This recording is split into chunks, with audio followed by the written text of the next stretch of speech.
মা কালীকে পুজো দিয়ে ডাকাতি করতে যাওয়ার আগে নরবলি দিতেও একবার সাধক রামপ্রসাদকেও ধরে এনেছিল ডাকাতরা। ত্রিবেণীর ডাকাত কালী ঘিরে রয়েছে নানান কাহিনী। ঠিক কতদিন আগে তার সঠিক তথ্য পাওয়া যায়। জনশ্রুতি কয়েকশো বছর আগে হুগলির ত্রিবেণী মগরা অঞ্চল জঙ্গলে পরিপূর্ণ ছিল, গঙ্গায় ছিল যাতায়াতের পথ। একবার ত্রিবেণীর গভীর জঙ্গল দিয়ে সাধক রামপ্রসাদ যাচ্ছিলেন। ডাকাত দল তখন মা কালীর পুজো করছে। নরবলির জন্য কাউকে পাওয়া যায়নি। সাধককে ধরে নিয়ে আসে লেঠেল বাহিনী। বলি দেওয়ার আগে রামপ্রসাদ গেয়ে ওঠেন, তিলেক দ্বারা ওরে সমন বদন ভরে মাকে ডাকি, বিপদকালে ব্রহ্মময়ী আসেন কিনা আসেন দেখি।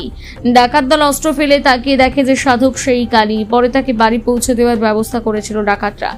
মগরা অঞ্চলে জয়পুরের বিধু ঘোষ এবং রঘু ঘোষ ছিল ডাকাতদের সর্দার। ত্রিবেণী কালীতলার শতাব্দী প্রাচীন এই কালী মন্দিরকে ঘিরে তাদের কর্মকাণ্ড চলতে থাকে। মগরার পার্শ্ববর্তী ডুমুরদহ আকনা খেই মেরে এলাকা থেকে তার দলে ডাকাতরা যোগ দেয়। প্রায় 40 জনের দল ছিল।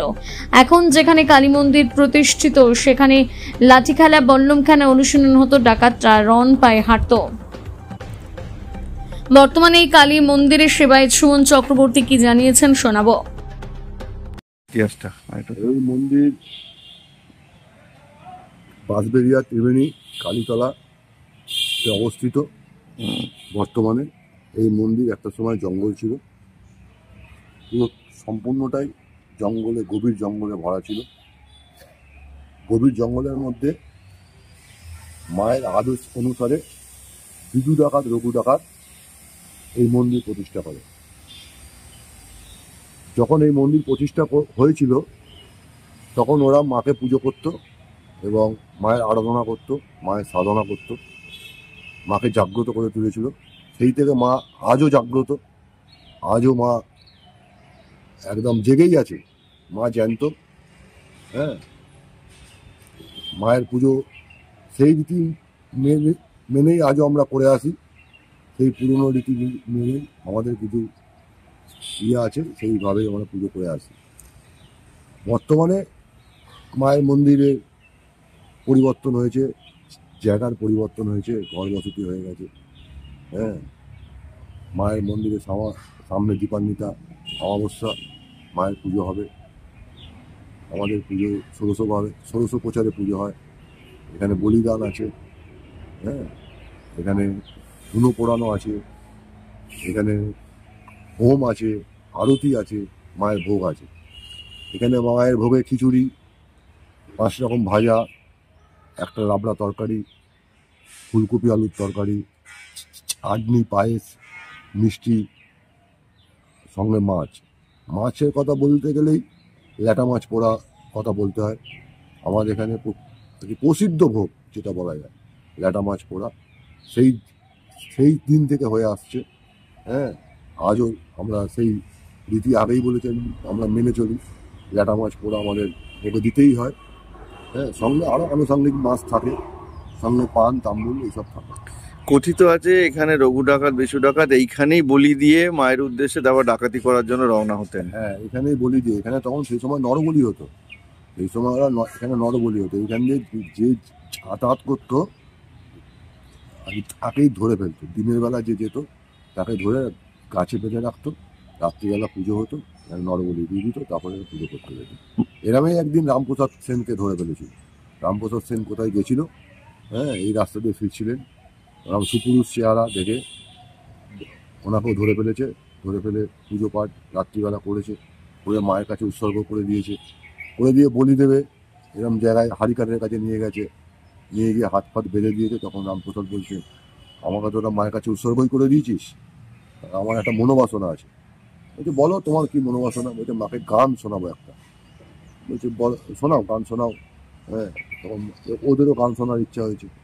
মাকে গান যখন শোনাচ্ছে, তখন যে গানটা শোনাচ্ছে, তখন যে দেখছে যে রামপ্রসাদ সেই মা, যে মা সেই রামপ্রসাদ, এরা একটা প্রতিচ্ছবি পায়। হ্যাঁ, তখন বুঝতে পারে এরা যে এরাও উনি একটা বড় ভক্ত, মায়েরই সাধক। এবং সেই দিন থেকেই এখানে নরবলি বন্ধ হয়। এবং যেটা দিয়ে বলি প্রথা ওরা করতো, সেই অস্ত্র মায়ের হাতে সমর্পণ করে দেয়। আজও সেই অস্ত্র মায়ের হাতে বিরাজমান।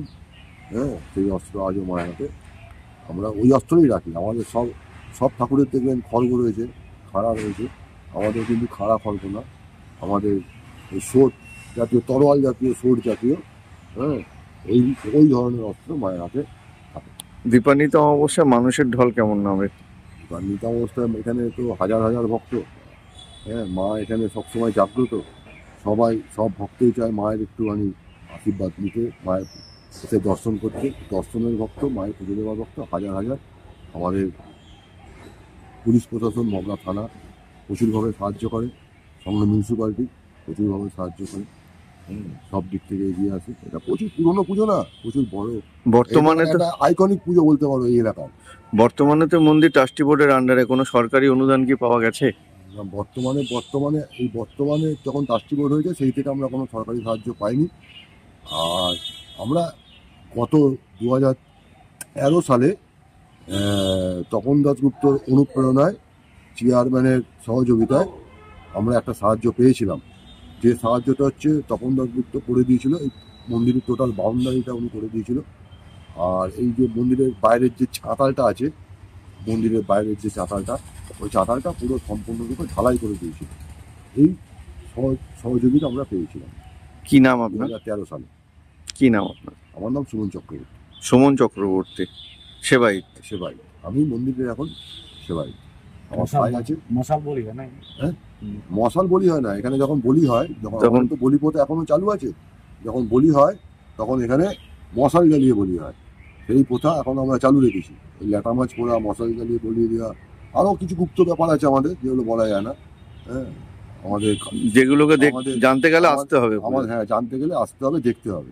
আমাদের এরকম বুকে বলে ফেলে সব রহস্য বলে ফেললে হবে না।